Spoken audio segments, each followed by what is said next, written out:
14 de maio. Começa agora o programa Hora e a Vez da Pequena Empresa. Confira o advogado Piraci Oliveira falando sobre a relação entre e-social e pejotização de profissionais.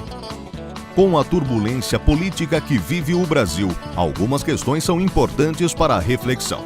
Para dar uma visão sobre esse cenário, convidamos o economista Roberto Luiz Troster. Além de uma pequena notável que fabrica máquinas para a confecção de doces. E em nossa sala de visitas, o presidente do Simp, Joseph Cury, recebe o secretário da Agricultura do Estado de São Paulo, Arnaldo Jardim. Fique com a gente!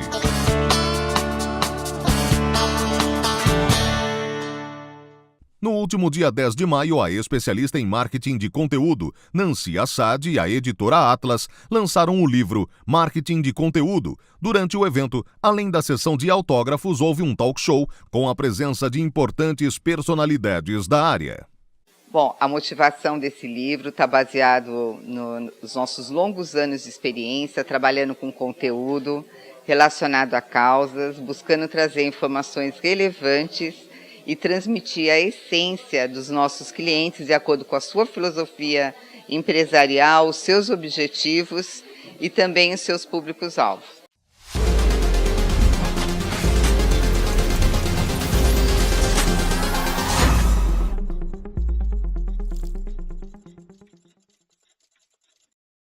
Desde 1995, uma empresa de São Paulo fabrica máquinas e equipamentos para a fabricação de doces, com design e tecnologia inovadoras. Nós fabricamos máquinas para a fabricação de doces em geral, para doces de panificação, confeitaria, chocolates, dosadoras, cobrideiras de chocolate, derretedeiras, formadoras de ovos de Páscoa, máquinas para doces em geral.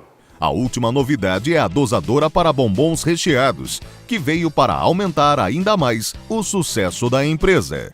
2016 um pouco complicado, mas a gente tem que ter essas ideias realmente para poder dar um susto na crise.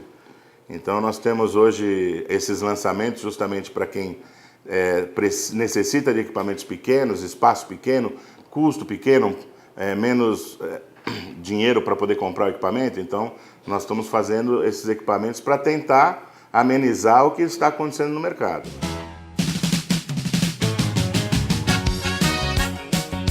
Bom, eu queria mandar um abraço para o pessoal do Simp, que tem nos ajudado muito com as suas matérias. A gente tem sido muito bem visto junto aos nossos clientes e os novos clientes, justamente com a força que vocês têm nos dado.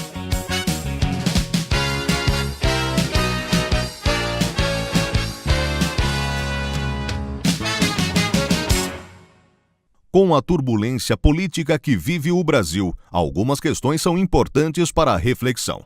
Para dar uma visão sobre esse cenário, convidamos o economista Roberto Luiz Troster. Primeiro, a mudança ocorre num bom momento. E nesse momento a inflação está em queda por uma série de motivos importantes. A taxa do real mais valorizado, isso com dólar mais barato, isso tem um impacto de arrefecer preços. O segundo motivo importante é por conta da recessão, salários e preços de serviços estão caindo. E por último, o processo de realinhamento de tarifas que começou em janeiro de 2005 já alinhou os preços com o resto dos índices de inflação. Então, dessa forma, é uma pressão a menos na inflação. Por outro lado, você está tendo um movimento de reposição de estoques. A incerteza tão grande dos últimos meses fez com que as empresas diminuíssem ao mínimo seus estoques. Com uma expectativa de mudança e com exagero, esse movimento foi muito exagerado, algumas empresas estão repondo estoques. Isso vai dar um gás para a economia por alguns meses. A grande questão é sustentável isso? E não se sabe. Quer dizer, só anúncios de cortes, só anúncios de reforma na Previdência, só anúncios de mudanças na Previdência Social, só anúncios de desvinculação de receitas é pouco. Você precisa mais, você precisa de medidas mais concretas, o que vai ser cortado, enquanto que vai ser cortado e se de fato vai ser cortado. E isso, que tipo de mudanças e reformas vão ser feitas? Isso a gente tem que esperar para ver.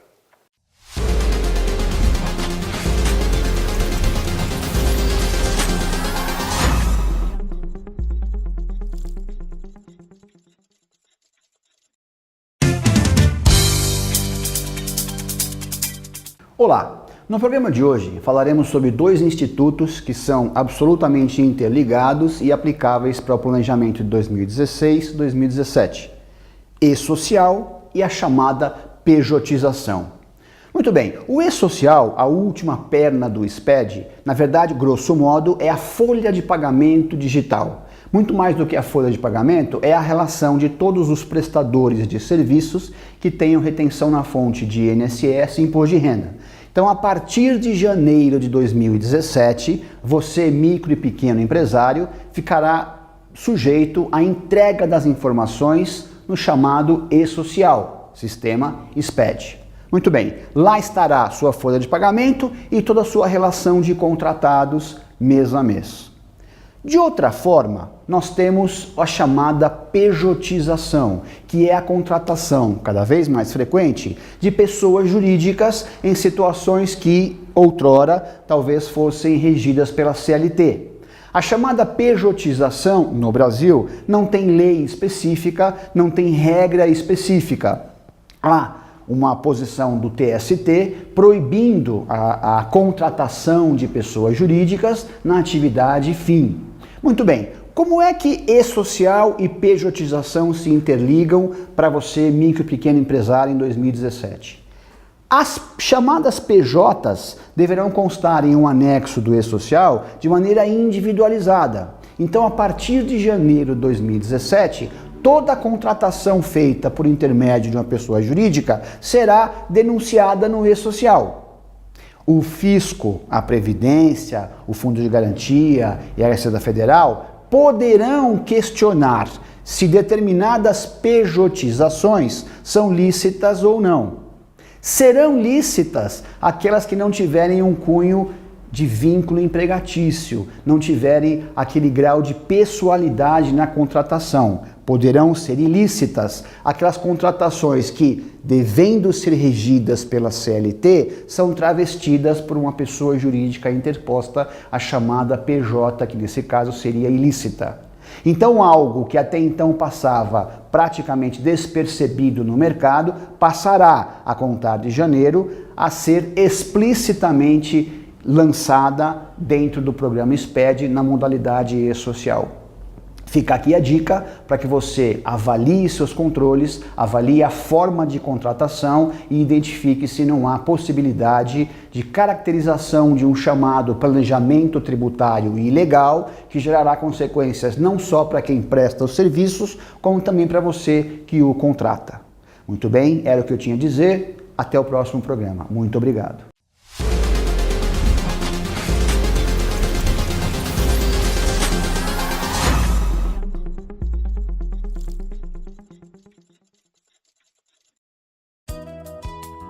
Conheça a parceria FIPECAF no cartão Simpe de benefícios.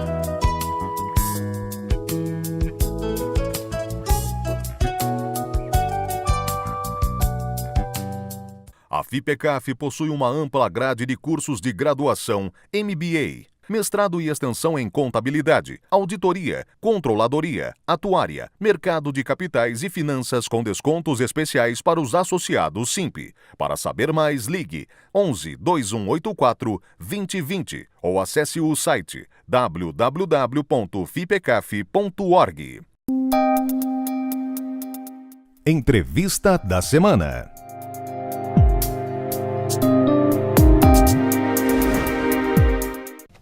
O nosso convidado de hoje é o deputado federal licenciado Dr. Arnaldo Jardim, que é o atual secretário da Agricultura e Abastecimento do Estado de São Paulo. É um prazer tê-lo conosco.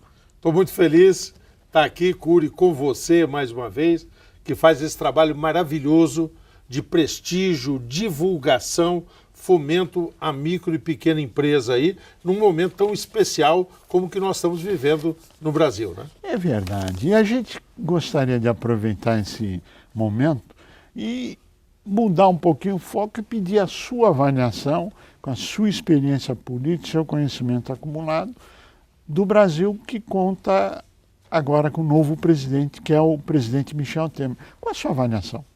Olha, Cury, eu não estou festejando o momento que nós estamos vivendo. É lógico que eu preferi, acho que todos, que nós tivéssemos uma situação de normalidade, a presidente pudesse estar continuando o seu trabalho, se trabalho estivesse sendo feito.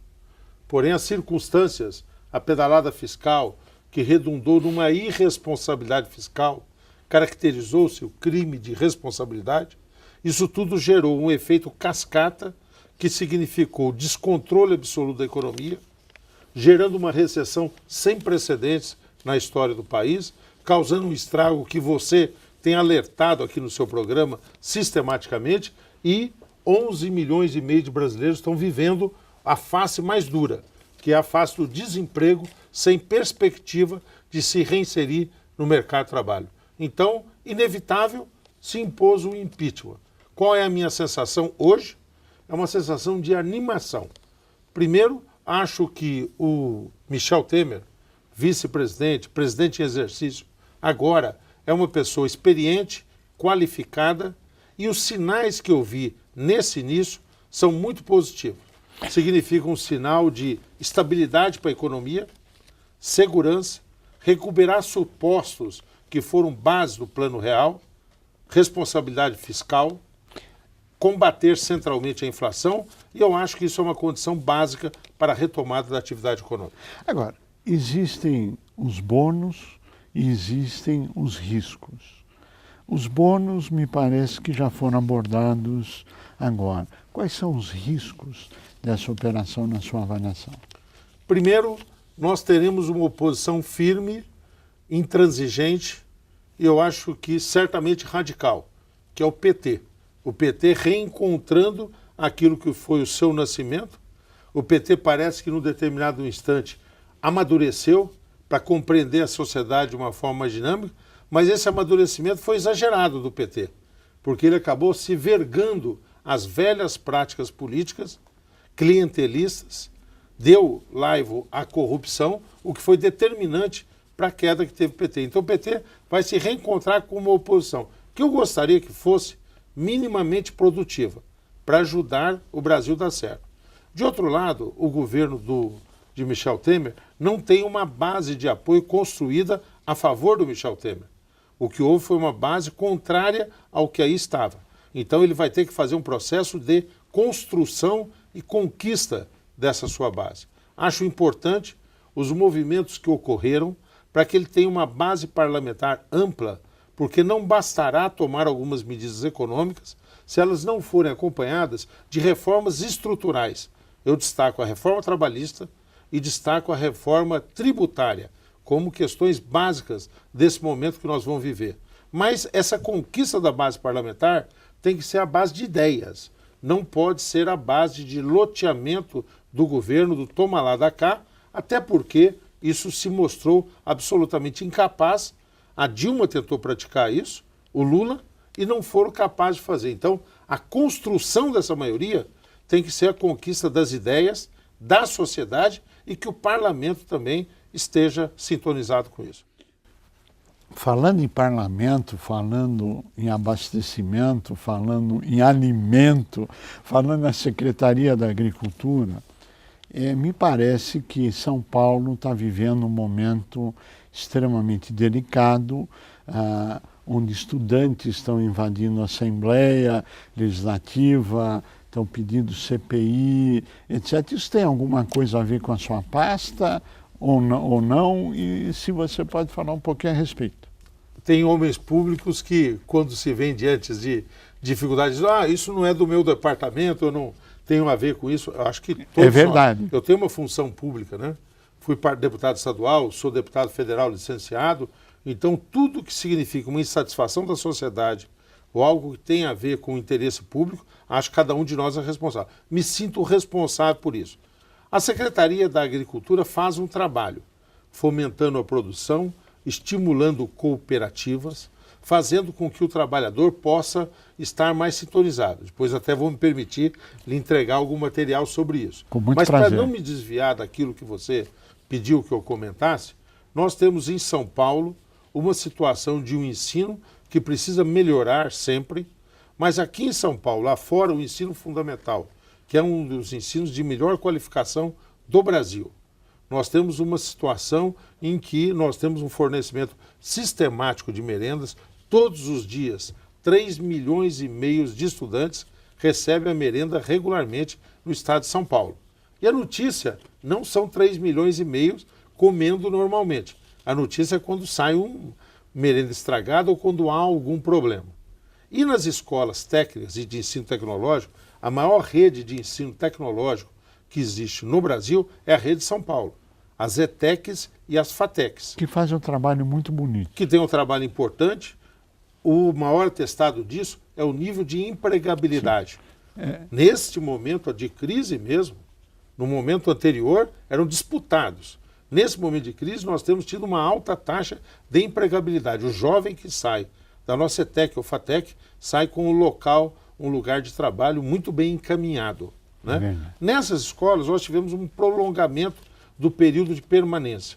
E o governo foi gradativamente esticando essa possibilidade, ampliando o número de horas, e nós precisamos resolver a questão da merenda nesses estabelecimentos. Há uma reivindicação. A merenda inicialmente foi fornecida sob a base da chamada alimento seco, barrinhas, caixinhas de suco, tudo mais e tal, e há uma reivindicação para melhorar essa merenda, e o governador tem um compromisso com relação a isso. Então, vai se melhorar, será estabelecido, todas as escolas serão atendidas por isso.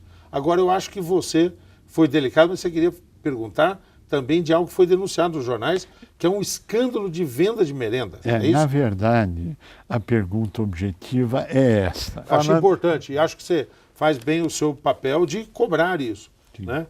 O que houve com relação à merenda? Houve uma cooperativa de agricultura familiar que teve uma agenda criminosa. Todos os fatos vão nesse sentido.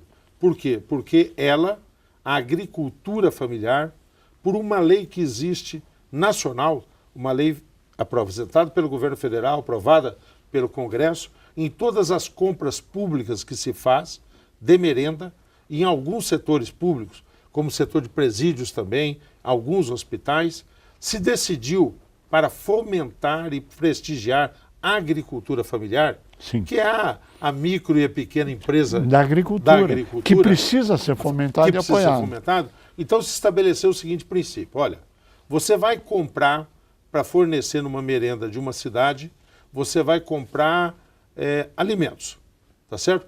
E você compra através de uma licitação, mas 30% você precisa comprar da agricultura familiar. Então você faz a licitação dos 70% e no mínimo 30% você diz tem que comprar da agricultura familiar.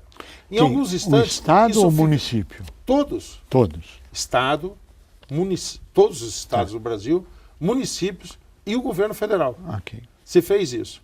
Em alguns casos, não existe, é uma pena, a agricultura familiar, nós estamos querendo aumentar isso, não estava organizado o suficiente para preencher a sua cota. Sim. Em alguns momentos, a agricultura familiar cobrou um preço maior do que aquele outro agricultor que tem 100 mil hectares de plantio de laranja e ele tem ali 10 hectares e ele acabava cobrando pelo seu produto um produto maior. E o Estado, as prefeituras e o governo federal compravam até um pouco mais para poder prestigiar o agricultor familiar. Mas essa cooperativa, cuja ação criminosa foi descoberta pela polícia de São Paulo, a Polícia Civil de São Paulo, é que identificou, abriu o inquérito e prendeu as pessoas dessa cooperativa. Quer dizer, foi a Polícia Civil do Estado de São Paulo que fez isso.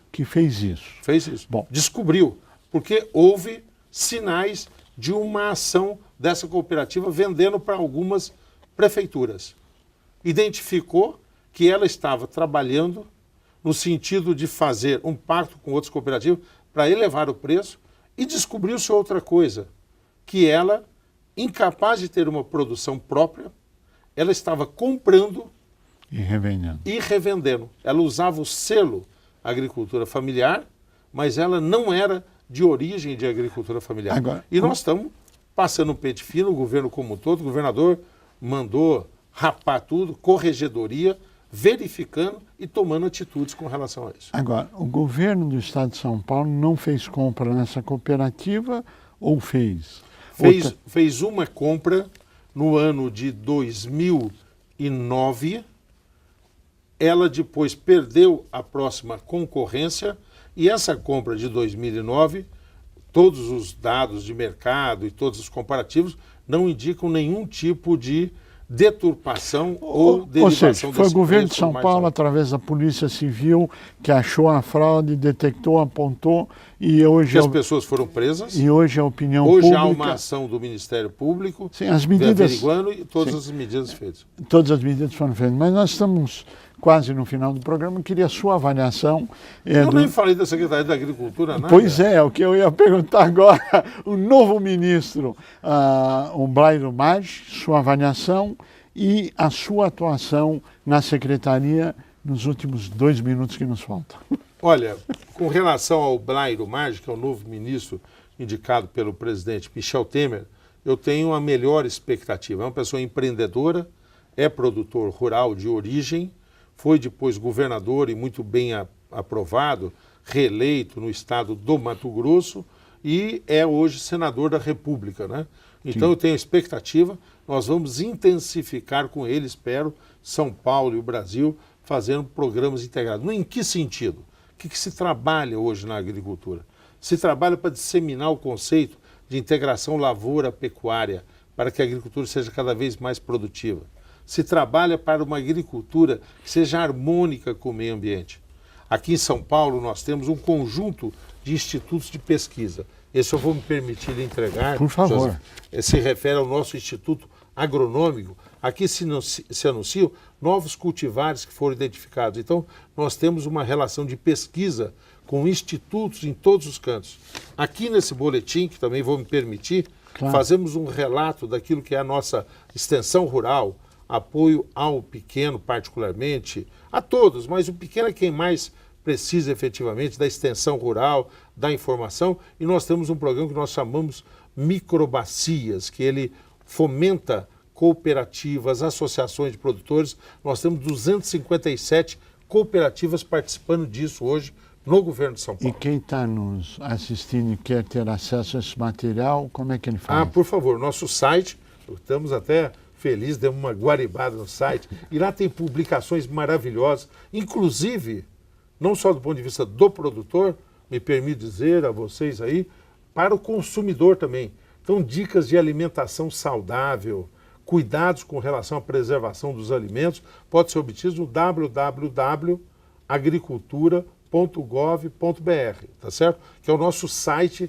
da Agricultura de São Paulo. Informações ao nosso produtor rural, desburocratização de procedimentos com o produtor rural e informações ao consumidor também.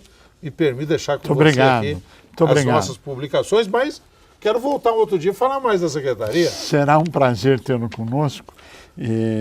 Quero agradecer muito a sua participação. Nosso tempo terminou. Parabenizá-lo pelo posicionamento, pela transparência do trabalho, pelos esclarecimentos aqui dados e com a certeza que o seu trabalho vai continuar brilhante como sempre na continuidade e para o desenvolvimento de São Paulo e do Brasil. A você que esteve conosco, o nosso mais profundo agradecimento, com a certeza que estaremos juntos na semana que vem. Até lá!